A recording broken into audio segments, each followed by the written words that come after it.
Radio Pakistan youth شو سنیے ہم نوجوان. میزبان حمیرہ خالد، پروڈیوسر سیما ہزاردہ. پیشکش ریڈیو پاکستان کراچی. ہم نوجوان.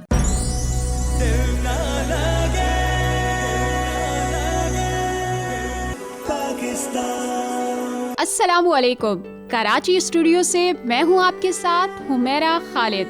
آپ سب کو خوش آمدید.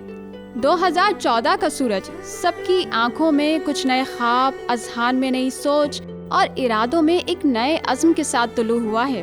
ہمیں خود پہ یقین اور اللہ سے یہ امید رکھنی چاہیے کہ یہ سال ہمارے ارادوں کی تکمیل کے ساتھ ساتھ ہماری پیاری زمین، ہمارے پیارے وطن پاکستان میں خوشیوں کا، کامیابی اور ترقی کا باعث بنے. ان سب کے حصول کے لیے سب سے زیادہ قوت ہوتی ہے ہماری، یعنی ہم نوجوانوں کی، جو ملک و قوم کا سرمایہ کہلاتے ہیں. اور میرے ساتھ یہاں بہت سارے نوجوان ساتھی موجود ہیں جن سے ہم گفتگو کریں گے کہ سال 2000 انہوں نے کس طرح گزارا اور سال 2014 وہ کس طرح گزارنا چاہتے ہیں. جی آمنہ ریاض. پچھلے سال میرے سے تھوڑی غلطیاں یہ ہوئی ہیں کہ میں نے پڑھائی کو توجہ کم دی اور دیگر مصروفیات کو توجہ زیادہ دی، لیکن اس کا یہ مطلب نہیں تھا کہ میں نے پڑھائی پہ توجہ بالکل بھی نہیں دی. گریڈز الحمدللہ بہت اچھے آئے ہیں، لیکن اس کے ساتھ ساتھ دیگر مصروفیات بھی میری چلتی رہیں. دیگر مصروفیات میں نے پورے سال بہت ڈفرینٹ موضوعات پر کانفرنسز اٹینڈ کی ہیں. اس کے ساتھ ساتھ میں نے انٹرنشپس کی ہیں جس سے میرے اسکلز کافی پالش ہوئے ہیں. اس کے ساتھ ساتھ ایک ایونٹ آرگنائز کرایا ہے جو کہ جرنلزم فوکس تھا، لیکن انشاءاللہ آئندہ سال میں ایک سے زیادہ ایونٹس کروانے کا ارادہ رکھتی ہوں. انٹرنشپ میں نے PCSIR میں کی تھی ایکوا کلچر میں. چونکہ میرا تعلق شعبہ حیوانیات سے ہے، اس وجہ سے ایکوا کلچر میری فیلڈ سے ریلیٹڈ ٹاپک تھا. امید ہے تھوڑا اپنی سارے اسکلز کو ایک ہائر لیول پہ لے کے جانا، ایک اپنے اسکلز کو مزید پالش کرنا، اور یہ سب میں سمجھتی ہوں کہ ریسرچ کے تھرو ہی پاسبل ہو پائے گا. اس وجہ سے ریسرچ کے میدان میں قدم رکھنا چاہتی ہوں، جس کے لیے میری محنت زور و شور سے جاری ہے. آمنہ ریاض، آپ ماشاءاللہ سے اتنی مصروف رہتی ہیں، تو ہمیں بتائیے کہ آپ ٹائم کو کس طرح مینیج کر لیتی ہیں. ٹائم مینجمنٹ کا جو میرا اپنا پرسنل ٹرک ہے وہ یہ ہے کہ میں اپنی تمام ایکٹیویٹیز کو ویکس پہ کیٹیگرائز کرتی ہوں، منتھس پہ کیٹیگرائز کرتی ہوں. ایسے کہ پہلے ایک مہینے میں مجھے انٹرنشپ کرنی ہے، اگلے مہینے مجھے یہ کام کرنا ہے، اس کے اگلے مہینے مجھے یہ کام کرنا ہے، اور پھر میری اسٹیپ بائی اسٹیپ کام کیٹیگرائز ہو جاتے ہیں. اس طرح میں مینیج کرتی ہوں ساری چیزیں. اور پری میڈیکل ہی میں نے لیا انٹر میں. اس کے علاوہ میں تو بیسکلی PhD لیول تک جانا چاہتی ہوں، اور PhD میں اسنیکس میں کرنا چاہتی ہوں. ہرپیٹالوجی میں PhD کرنا چاہتی ہوں. وہ اسی لیے کیونکہ اللہ تعالیٰ نے کسی بھی چیز کو ضائع نہیں رکھا ہے. ماڈرن ریسرچ یہ بتاتی ہے کہ سانپوں کے زہر میں بہت ساری بیماریوں کا علاج ہے. سانپوں کے زہر کی اتنی ورائٹی ہونا ہمیں ڈفرینٹ ٹائپس کی میڈیسنس تک لے کے جاتی ہے، جس وجہ سے میں ہرپیٹالوجی پہ فوکسڈ ہوں، اور ہرپیٹالوجی میں اپنا کریئر انشاءاللہ بناؤں گی. ماسٹرز کے بعد پلان تھوڑا سا ایکسٹینڈڈ ہے. اصل میں تھوڑے فیملی کو بھی ہم ایلیمنیٹ کر نہیں سکتے، فیملی کے بھی کچھ ٹرمز ہیں، کنڈیشنز ہیں، ان سب کو ساتھ لے کے چلیں گے انشاءاللہ. لیکن لائف میں اگر فوراً نہیں تو کسی نہ کسی ایک سٹیج پر آ کے PhD ضرور کروں گی، انشاءاللہ ضرور کروں گی. جی ارسلان، آپ اس بارے میں کیا کہیں گے؟ 2013 کے آغاز میں نے کچھ پلاننگز کی تھی. اس میں 70% تک کامیاب بھی رہا، مگر کچھ ناکامیوں کا بھی سامنا کرنا پڑا، جیسے ہر انسان کرتا ہے. 2014 میں نے اپنے آپ سے کچھ وعدے کیے ہیں. میں نے اپنی تعلیم مکمل کرنی ہے، ماسٹرز میں ایڈمیشن لینا ہے، اور 3 سے 4 مہینے میگا ایونٹس کروانے ہیں. اور میں انشاءاللہ فیبرری کے اندر ینگ جرنلسٹ کانفرنس بھی کروانے جا رہا ہوں. اب دیکھنا یہ ہے کہ میں اس میں کتنا کامیاب رہتا ہوں، مگر اللہ تعالیٰ سے دعا یہی ہے کہ مجھے اللہ تعالیٰ ان ارادوں پر کامیاب اترنے کی توفیق دے. شکریہ. وشما، آپ نے سنا ہمارے ساتھی نوجوان گزشتہ سال اور نئے سال کے حوالے سے اپنے تجربات اور منصوبوں سے ہمیں آگاہ کر رہے ہیں. آپ کا کیا پلان ہے نئے سال کے حوالے سے؟ تو سب سے پہلا جو میری پلاننگ ہے وہ یہی ہوگی کہ میں اپنا MS کا تھیسس کمپلیٹ کروں، تاکہ مجھے MS کی ڈگری مل جائے اور میں اپنی زندگی میں آگے بڑھ سکوں. انشاءاللہ نومبر 2014 تک امید ہے کہ مجھے MS کی ڈگری مل جائے گی. پھر مزید آگے کی تعلیم جاری رکھوں گی. ہائر اسٹڈیز کے لیے اگر یہیں پہ مناسب ہوا تو یہاں پہ, اور اگر موقع ملا تو انشاءاللہ باہر بھی جاؤں گی, اور پھر واپس لوٹ کر اپنے لوگوں کے لیے کچھ نہ کچھ ضرور کروں گی. اور اس کے علاوہ میں جتنے بھی سننے والے ہیں ان سب کو ایک پیغام دینا چاہوں گی, تعلیم صرف اس لیے نہیں حاصل کیجیے کہ آپ کو زندگی میں پیسہ کمانا ہے, کیونکہ جہاں تک میرا اپنا تجربہ رہا ہے, میں نے کسی ایک بچے سے پوچھا تھا کہ آپ کیوں پڑھ رہے ہیں, تو مجھے جواب ملا کہ نوکری کرنے کے لیے. میں نے کہا چلے اگر آپ نوکری نہیں کرنا چاہتے, تو کہنے لگا نہیں مجھے نوکری کرنی ہے, پیسہ کماؤں گا. اگر ہم لوگ اس حوالے سے دیکھیں کہ ہماری ایک شروع سے ہی ایک سوچ بنا دی جاتی ہے کہ ہمیں پیسہ کمانا ہے, پیسے کمانے کی دوڑ سے اگر ہم نکل کر آگے سوچے اور یہ سوچے کہ تعلیم حاصل کرنا, کیونکہ ہمارے مذہب میں بھی اس کی ایک obligation دی گئی ہے کہ فرض ہے, اور تعلیم اس لیے حاصل کی جانی چاہیے کیونکہ ہمارے رب کا حکم ہے کہ جو کائنات کے راز پوشیدہ ہے ان کو جاننے کے لیے تگ و دو کرو, جد و جہد کرو. تو میرے خیال میں تعلیم انسان کو شعور دیتی ہے, تعلیم انسان کو ایک ایسے مقام سے اونچائی پر پہنچا دیتی ہے جہاں وہ کچھ بھی نہیں جانتا. تو میرے خیال میں سب اسپیشلی جو ہماری ویمن ہیں, خواتین ہیں, ان کے لیے میں یہ میسج دینا چاہوں گی کہ آپ سب خواتین جو ہے, کیونکہ میرا اپنا تعلق جناح یونیورسٹی برائے خواتین سے ہے, تو میرا جو ایمفیسس ہے وہ اسپیشلی خواتین کے لیے ہوگا کہ آپ سب اپنی تعلیم جاری رکھیے, چاہے آپ گھر پہ بیٹھی ہوئی ہو, چاہے کسی بھی طریقے سے, لیکن جاننے کا, سیکھنے کا اور علم حاصل کرنے کا جو ایک جذبہ ہے, اس جذبے کو ٹھنڈا مت ہونے دیجیے. وشما, آپ نے بالکل ٹھیک کہا, تعلیم محض نوکری کا ذریعہ نہیں ہوتی ہے, یہ ہمیں شعور اور آگہی دیتی ہے. جی مرزا صوبان, نئے سال کے حوالے سے آپ کے کیا ارادے ہیں؟ بہت سارے لوگ اپنی مختلف قسم کے ان کے مائنڈ سیٹ ہوتے ہیں اور انداز ہوتے ہیں, عادتیں ہوتی ہیں, عادات ہوتی ہیں جس کے تحت وہ چلتے ہیں, اور میں ان لوگوں میں سے ہوں جو آنے والے اگلے بہت لمبے عرصے کو پلان کر کے نہیں چلتے, کیونکہ کچھ معلوم نہیں ہے کہ کب سانسوں کا سلسلہ جو ہے وہ منقطع ہو جائے. تو میں ہر نئے دن کو ایک نیا سال سمجھ کے جینے والوں میں سے ہوں, اور ہر نئے دن کے لیے میری ایک کوشش یہ ہوتی ہے کہ اس میں بہتری لاؤں. اور ہم مسلمان ہیں تو میں ان میں سے ہوں کہ آج کی جو ہوا اس کے بعد صرف کل کی فکر کرتا ہوں, آنے والے مزید بہت سارے ایام کی فکر نہیں کرتا. کیونکہ یہاں تعلیم کے حوالے سے بات ہوئی اور محنت لگن وغیرہ کے حوالے سے بات ہوئی. کسی نے کہا کہ جی 14 میں ہم نے خوب محنت کرنی ہے اور لگن سے کام کرنا ہے, تو جی 2014 کے بعد 15 میں بھی کرنا ہے. علم کی بات کی وشما نے, تو اس حوالے سے میں صرف یہ کہنا چاہوں گا کہ آپ علم حاصل کریں. اور ہمارے نوجوان, ان کا اس وقت جو مائنڈ سیٹ ہے وہ یہ ہے کہ جی انہوں نے علم حاصل کرنا ہے اور بہت زیادہ پڑھ لکھ لیے تو باہر چلے جانا ہے اور وہیں پہ سیٹ ہو جانا ہے. تو میری آپ تمام سننے والوں سے گزارش یہ ہے کہ آپ اگر تعلیم حاصل کرتے ہیں, کسی درجے پہ پہنچتے ہیں, کسی جگہ اونچائی پہ آپ پہنچتے ہیں, تو آپ کو وہاں تک پہنچانے میں سب سے زیادہ کردار ہے اس ملک کا جو آپ کو یہ چیزیں دیتا ہے. تو اس ملک سے جو لے رہے ہیں خدا را اسے ضرور لوٹائیے, اور اس ملک کی تعمیر و ترقی میں, اسے بلندیوں کی طرف لانے میں اپنا کردار ضرور ادا کیجیے. جی سامعین, ابھی ہم سن رہے تھے اپنے نوجوان ساتھیوں سے کہ انہوں نے گزشتہ سال کس طرح گزارا اور نئے سال میں وہ کیا کچھ ارادے رکھتے ہیں. ہمیں آگے نظر رکھتے ہوئے یہ کوشش کرنی چاہیے کہ جو کام ادھورے رہ گئے ہیں وہ بھرپور طریقے سے مکمل ہوں. سامعین, یہ بات بالکل درست ہے کہ ہر قدم پر, ہر منزل پہ ہمیں اپنے بڑوں کی, اساتذہ کی, والدین کی رہنمائی درکار ہوتی ہے, کیونکہ زندگی کو برتنے کا تجربہ انہیں ہم سے زیادہ ہوتا ہے. یہی وجہ ہے کہ ہم محسوس کرتے ہیں ہر موڑ پر کاؤنسلنگ کی. اسی مناسبت سے کریئر کاؤنسلنگ کو ہم آپ تک لے کر آئے ہیں, جہاں ڈاکٹر انوار احمد زئی کی مفید اور تجربے کار گفتگو سے ہم اپنے راستے کا تعین بخوبی کر سکتے ہیں. ہماری آج کی مہمان شخصیت ڈاکٹر انوار احمد زئی 3 دہائیوں سے تعلیم و تدریس کے شعبے سے وابستہ ہیں. چیئرمین انٹر بورڈ کے عہدے پر اپنے فرائض بخوبی انجام دے رہے ہیں. آپ کی کئی تصانیف بھی منظر عام پہ آ چکی ہیں. تو آئیے ملاقات کرتے ہیں جناب ڈاکٹر انوار احمد زئی سے, اور آپ کے ساتھ شریک گفتگو ہیں یاسر پیرزادہ. السلام علیکم نوار احمد زئی صاحب. وعلیکم السلام جناب. آپ کی ماشاءاللہ یہ تمام تر پروفائل جو کسی بھی ایک کامیاب زندگی گزارنے کے لیے آئیڈیل ہے, یہ تمام سفر آپ نے کیسے طے کیا؟ اصل بات یہ ہے کہ اگر ماحول مل جائے سازگار تو حمیز لگتی ہے اس خلاقی کو, اس جبلی کیفیت کو جو اللہ رب العزت نے ودیعت کی ہے ہر فرد میں.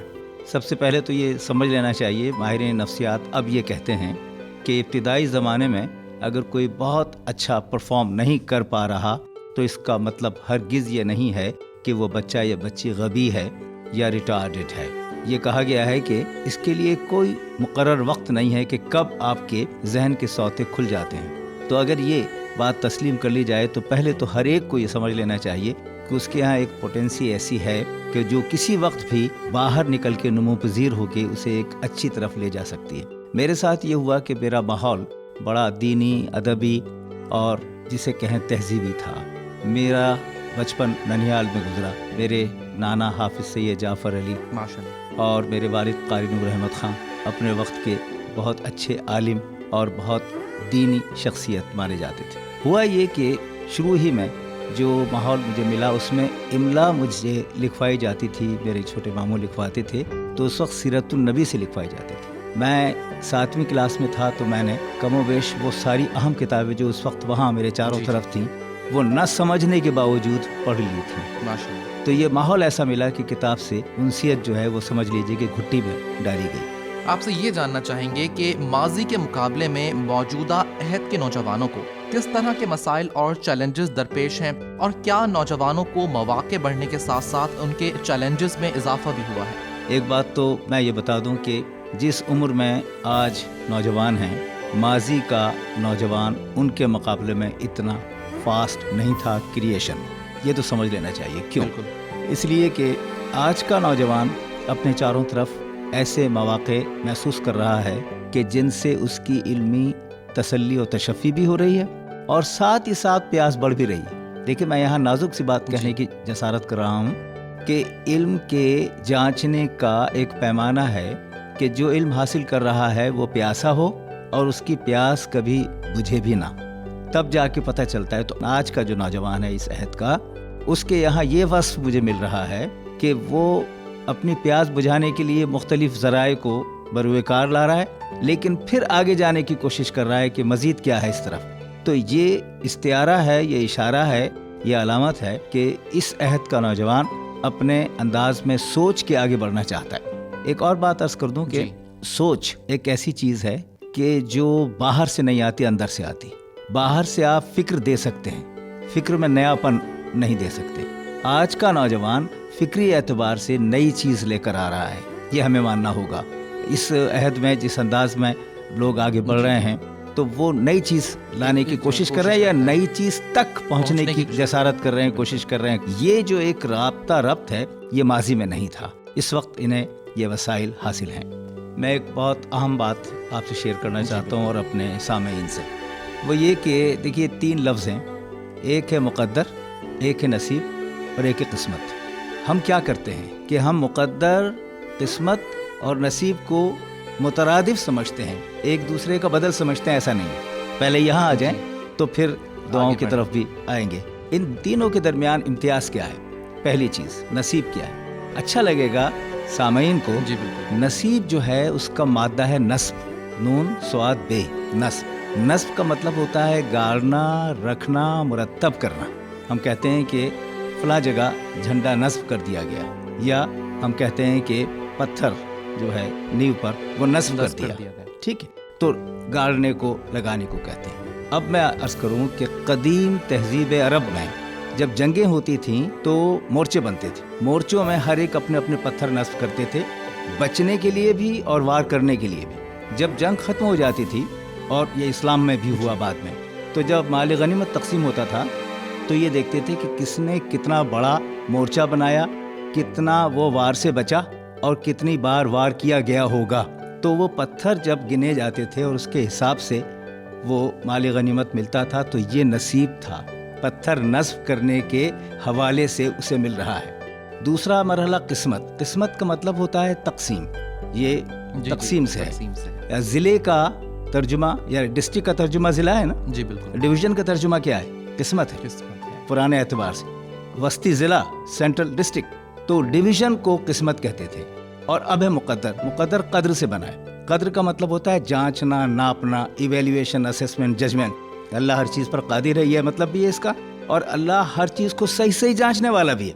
تو یہ جانچنے کے بعد جو چیز ملتی ہے وہ مقدر ہے. تو اب ان تینوں چیزوں کے بعد اب آ جائیے دعا پر. آپ جو مقدر ہے جو کہہ دیا گیا، اس میں تبدیلی کا عمل اس وقت ہوتا ہے جب آپ ارتکاز سے توبہ کریں اور رجوع کریں اس کے پاس جو قادر مطلق ہے، جس نے آپ کے لیے ایک چیز طے کر دی اور اس میں بدلنے کا اختیار اور حق بھی اسی کو ہے، اور پھر کسی اور سے دعا کرائیں، ماں کی دعا، باپ کی دعا. کہا یہ جاتا ہے کہ باپ کی دعا ٹلتی نہیں اور ماں تو دعا ہی دیتی رہتی ہے، اس لیے ٹلنے کا سوال نہیں. تو یہ جو دعاؤں کی تاثیر ہوتی ہے یہ آپ کے ان ایفرٹس کو، جو آپ کی اکتسابی چیزیں ہیں، ان کو بدلنے کا درک رکھتی ہے. کامیابی کا کوئی شارٹ کٹ ہمارے نوجوان دوستوں کو بتائیے. دیکھیے، شارٹ کٹ اگر کامیابی کی طرف لے جا رہا ہے تو کامیابی بھی وقتی ہوتی ہے. دو قسم کی کامیابیاں ہیں. ایک اسپارک ہو گیا، جیت گئے، فرسٹ آ گئے. فرسٹ آنا بہت اچھی بات ہے، فرسٹ آتے رہنا بہت مشکل بات ہے. کامیابی کو ریٹین کرنا مشکل چیز ہے. اس کے لیے شارٹ کٹ کی بات نہیں ہوتی، اس کے لیے کیفیت کی بات ہوتی ہے. لیکن اس کے باوجود ایک چیز یہ ہوتی ہے کہ اس ہمہ ماحول میں کس طرح کسی طرف جایا جائے. اس کو شارٹ کٹ کہنے کی بجائے آپ کنڈینسڈ انداز میں سلیبس کہہ لیں، نصاب کہہ لیں یا ٹائم ٹیبل کہہ لیں. اس کے لیے 3 چیزیں. پہلی چیز تو یہ کہ جو آپ پڑھنا، دیکھنا، سمجھنا یا جس منزل کی طرف جانا چاہتے ہیں اس کے بارے میں پوری معلومات آپ کے پاس ہوں، اور پھر آپ اپنا وقت ضائع کیے بغیر اس میں سے وہ چیز چن لیں جو آپ کا ہے ارادہ جس طرف جانے کا. ایک تو دوسری بات یہ کہ اس حوالے سے جن لوگوں نے کام کیا ہے ان کو پیش نظر رکھیں تو ٹرائل اینڈ ایرر کی بجائے ان کی غلطیاں آپ کے لیے رہنما ثابت ہوں گی. اور تیسری اور آخری بات یہ کہ ارتکاز بہت ضروری ہے، توجہ، سنسیئرٹی ضروری ہے. اور وہ سنسیئرٹی ہو تو پھر انتہائی کم وقت میں وہ مقام حاصل کر لیتا ہے آدمی جس کے لیے لوگ سوچا کرتے ہیں کہ عمریں چاہیے اس مقام تک پہنچنے کے لیے. موجودہ دور میں ہم دیکھتے ہیں کہ جہاں ہمیں مسلم، غیر مسلم، سیاست، تجارت، صحافت، معاشرت، علم و ادب، غرض کے ہر شعبے میں اچھے برے لوگ نظر آتے ہیں، پائیدار کامیابی بہت کم لوگوں کے پاس ہوتی ہے جو ایک پائیدار کامیابی ہوتی ہے. اس کی کیا وجہ ہے؟ دیکھیے، ان سارے شعبہ ہائے زندگی میں جو آپ نے فرمائے ہیں، جس کی طرف اشارہ کیا ہے، یہاں جو کامرانیاں، کامیابیاں ہوتی ہیں وہ اگر ذات کی حد تک ہوں تو وہ جلدی بھی مل جاتی ہیں اور جلدی ختم بھی ہو جاتی ہیں. لیکن وہ شخص جو ایک منصب پر، ایک مقام پر، ایک مرتبے پر پہنچ جائے، وہ تو اس کا ذات کا کامرانی کا استعارہ ہوا نا. بالکل. لیکن وہاں پہنچ کے وہ اگر دوسروں کے لیے ایسی فضا ہموار کرے کہ جو اس کشتی میں سوار ہو سکیں، جو کشتی طوفان سے بچا کے کنارے تک لے جاتی ہے، تو پھر اس کی کامیابی ذات کی نہیں رہتی، کائنات کی ہو جاتی ہے. صحیح. وہ پھیل جاتی ہے، پھر لوگ اس حوالے سے یاد رکھتے ہیں. آج اگر آپ کو آپ کے درک سے اور خوبی سے اور صلاحیت سے یاد رکھیں تو اس کا مطلب کیا ہوا کہ آپ کی اپنی کامیابی اب دوسروں کے ذہنوں میں منتقل ہو کے آپ کی کامیابی کو عرصہ دے رہی ہے، وقت دے رہی ہے، اور یہ ہے اصل کامیابی. بالکل. اچھا، جو انسانی زندگی میں عروج و زوال آتے ہیں، اپس اینڈ ڈاؤنس آتے ہیں، ہر انسان کے دکھ اور سکھ کے مراحل آتے ہیں اور ان سے وہ گزرتا بھی ہے، تو کیا اس کا تعلق دائمی عزت اور بے عزتی سے ہے؟ دیکھیے، یہ ایک محاورہ بڑا عجیب سا ہے، اور میں محاورہ نہیں بلکہ کہ یہ ضرب المثل کہ عزت آنی جانی شے. بالکل. جہاں آپ نے یہ کہا، آپ نے عزت کی توہین کر دی. عزت آنی جانی شے نہیں ہے، دولت آنی جانی شے ہے.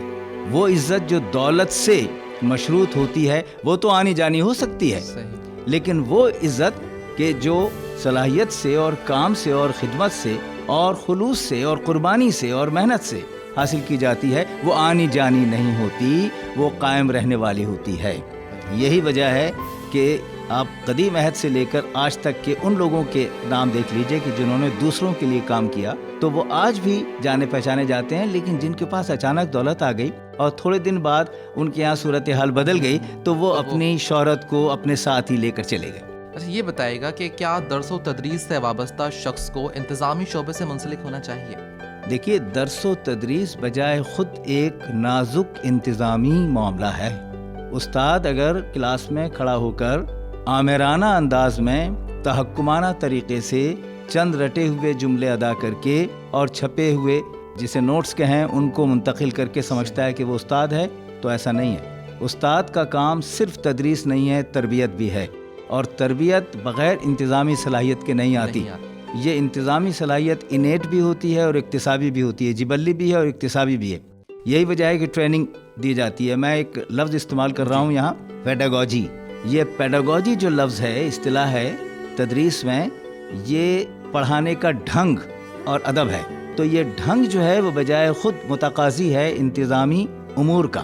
تو انتظامی امور میں تو بادشاہ ہے نا بالکل ٹیچر، لیکن بادشاہ دو طرح کا ہوتا ہے نا، ایک دلوں کے اندر بادشاہت کرتا ہے اور ایک ڈنڈے کے ذریعے بادشاہت کرتا ہے. تو ڈنڈے کے ذریعے بادشاہت کرنے والا تو صرف ایجوکیشنل ورکر ہے. ٹیچر وہ ہوتا ہے جو دلوں میں بادشاہت کرتا ہے. دلوں میں بادشاہت. تو انتظامی معاملات تو اس کے ساتھ وابستہ ہیں. بالکل. اچھا، ایک شخصیت کردار سازی، شخصیت سازی اور کامیابی میں خوبصورتی، خوش لباسی کا اس میں کتنا عمل دخل ہے؟ یہ جو آپ نے فرمایا خوش لباسی، تو دیکھیے یہ تو سیرت بھی ہے، یہ تو حکم بھی ہے، حدیث بھی ہے.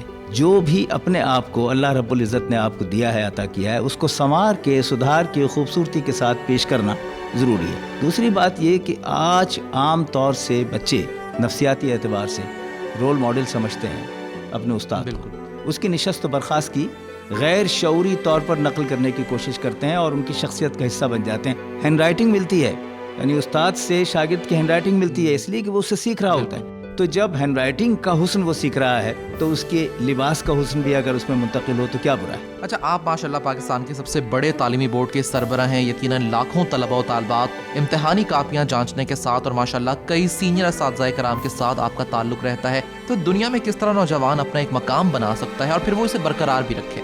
اچھا، پہلے تو یہ جو بات آپ نے فرمائی ہے اس میں یہ بھی بتا دوں میں جی کہ یہ جس طرح باتیں ہوتی ہیں، آپ مجھ سے سوال کر رہے ہیں، میں جواب دے رہا ہوں، اور میں تو اس میں سامعین یہ ضرور مجھ سے پوچھ سکتے ہیں جی کہ جناب یہ اچھی باتیں تو آپ بہت کر رہے ہیں، یہ خطبے بڑے اچھے لگتے ہیں، لیکن آپ یہ بتائیے کہ آپ نے بھی کچھ کیا؟ آپ نے اگر کچھ کیا ہے امتحانی معاملے سے متعلق تو پھر تو ٹھیک ہے، آپ کی بات ہم سننے کو تیار ہیں. صحیح. اور یہی وجہ ہے کہ حضور انور صلی اللہ تعالیٰ علیہ وآلہ وسلم کی بھی یہ حدیث ہے کہ جو کرو وہ کہو. یہ آخر میں آپ سے ضرور جاننا چاہیں گے کہ ایسے تجربات، واقعات، خیالات یا بزرگوں کی نصیحت جو آپ کے نوجوانوں کو، آج کے نوجوانوں کو مایوسی سے نکال کر ایک مسابقت کی دوڑ میں شامل کر سکے. سب سے اہم بات اپنے اوپر اعتماد. دوسری بات توہمات جسے کہتے ہیں، ان سے دوری. لوگ بہت ساری باتیں کان میں ڈالتے ہیں، جب تک پرکھ نہ ہو ان پر یقین نہیں کرنا چاہیے. تیسری بات، آپ کے اندر اگر اعتماد ہے اور کتاب سے رشتہ ہے، دیکھیں کتاب سے رشتہ آپ کو ہمیشہ رکھنا تو ہے، لیکن آپ کو پے کرتا ہے. صحیح. اس لیے رکھنا چاہیے کہ پے کرتا ہے. میں اس کی ایک مثال عمومی طور پر دیا یہ کرتا ہوں کہ ایک ایوریج ایج کیا ہوتی ہے، جتنے بھی ہے، لیکن کون نہیں ہے جو یہ چاہتا ہے کہ تادیر جیے. تو اگر آپ 700 سال جینا چاہتے ہیں تو اس وقت آپ کتاب سے رشتہ رکھیں گے تو پچھلے 700 سے لے کر 1400 اور 2000 سال تک کے لوگوں کو آپ پڑھ سکتے ہیں. بہت بہت شکریہ کہ آپ اپنے قیمتی وقت میں سے وقت نکال کر ہمارے پروگرام میں تشریف لائے. مائی پلیجر. بہت شکریہ. نوازش. دوستو، پروفیسر ڈاکٹر انوار احمد زئی صاحب ہمارے ساتھ اسٹوڈیوز میں موجود تھے. سامعین، اسٹوڈیو میں ہمارے ساتھ موجود ہیں سید عثمان عبداللہ بھی. تو کیوں نہ موقع کی مناسبت سے ہم فائدہ اٹھائیں اور سید عثمان عبداللہ سے مکالمہ سنیں. بہت بہت شکریہ حمیرہ. میں آپ کو اپنے مکالمے کا عنوان بتاتا ہوں، نئے سال کے ساتھ. تو پھر دیر کس بات کی؟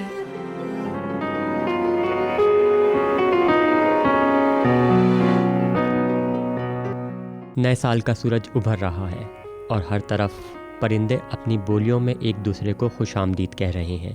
میں ایک سائے دار درخت کے نیچے اداس بیٹھا اس سوچ میں ہوں کہ میں نے ایک سال اور گوا دیا. یہ نہیں کہ میں نے کوئی کوشش نہیں کی، ہر کام محنت سے مگر ذرا تاخیر سے کیا. یہ سوچ کر کہ ابھی تو 365 دن باقی ہیں، کچھ وقت اور لے لوں تو میرے کام میں 4 چاند لگ جائیں گے، مگر ایسا کچھ نہیں ہوا اور میں وہیں ہوں. تو اس میں غلطی کس کی ہے؟ میری. میں نے بے خیالی میں کہا اور پھر ایک دم چونک کر اپنے اطراف دیکھتا ہوا بولا، کون ہے یہاں؟ میں وہ ہوں جس کی آمد پر تم اداس ہو. میں سمجھا نہیں، اتنے نہ سمجھ بھی نہیں. پہلیاں مت بجھاؤ، حقیقت بتا رہا ہوں. میں وہی سال ہوں جس کی آمد پر تم اداس ہو. نیا سال. میں تمہارے آنے پر اداس نہیں ہوں، بلکہ گزرنے والے سال کو سوچ رہا ہوں کہ میں نے اس میں کتنے اہم پل کھو دیے. مجھے افسوس ہے تم پر اور حیرت ہے تمہاری کاہلی پر. کیا مطلب؟ تم کام میں سستی کر رہے ہو اور اسے محنت کا نام دے رہے ہو. ایسا نہیں ہے. جھٹلاؤ مت، بلکہ سچ کو تسلیم کرو اور اپنی خامیوں پر پردہ ڈالنے کے بجائے انہیں دور کرو. مجھ میں کیا برائی ہے؟ میں نے تل ملا کر فوراً کہا. یہی کہ کام کا بہانہ کر کے اپنوں کو خود سے دور کر دیا اور پھر ان اہم پل کو یاد کرنے بیٹھ گئے. اس کی بات پر میرے ذہن کے دریچوں میں میرے دوستوں کی باتیں گونجنے لگیں. وہ کس طرح مجھے اپنے ساتھ سیر و تفریح کے لیے لے جانے پر اصرار کرتے تھے اور میں ہمیشہ ہی اپنی کسی مصروفیات کا بہانہ کر کے ٹال دیتا۔ میں نے ندامت سے سر جھکا دیا۔ اب کیا کروں؟ غلطی تو ہو گئی نا مجھ سے، تو بہت دیر تو نہیں ہوئی؟ کیسے نہیں ہوئی؟ سال گزر گیا، پل بیت گئے، دوست ناراض ہو گئے، تو میں کس لیے ہوں؟ مذاق مت کرو، میں مذاق نہیں کر رہا، سچ کہہ رہا ہوں۔ اپنے دل کے دروازے کھول لو، اپنے روٹھے دوستوں کو منا لو۔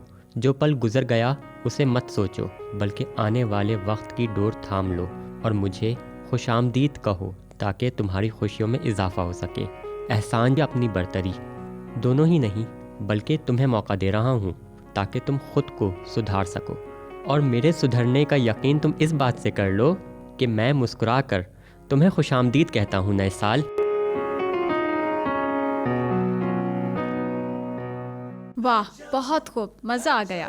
آئیے سنتے ہیں ایک خوبصورت سا نغمہ۔ ہے جوان منزل ہے آسماں،